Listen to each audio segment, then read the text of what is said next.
broke, I think, from a bad design or a weak design, and the top panel got splintered.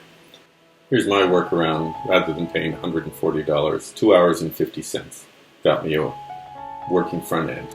Here are the tools I used. I'm a bit of a hacker, not a craftsman, so use whatever makes sense for you. And this isn't a step-by-step, but really the big steps and a few measurements that I think are important.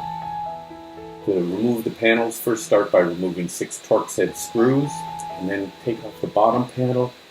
I broke some tabs, so don't take my advice. After the bottom panel comes off, you take off the top panel. Again, I broke more plastic tabs, so don't do that. Finally, you drill 2 1/4-inch holes in the handle. There's no electronics behind it. Next, you need to cut 2 slots in the panel that the webbing is going to come out, form a loop, and then go back in.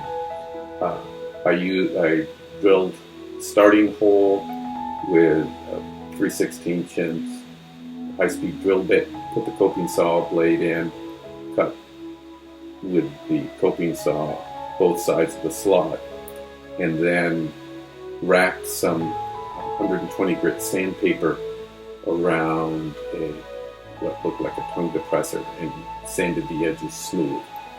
And where you want the slots to start is right outside those little reinforcing tabs of the handle, as you can see, and also butting right up to the edge. So you're going to put your starting drill bit right in that corner there where the 2 arrows are pointing, and then go from there.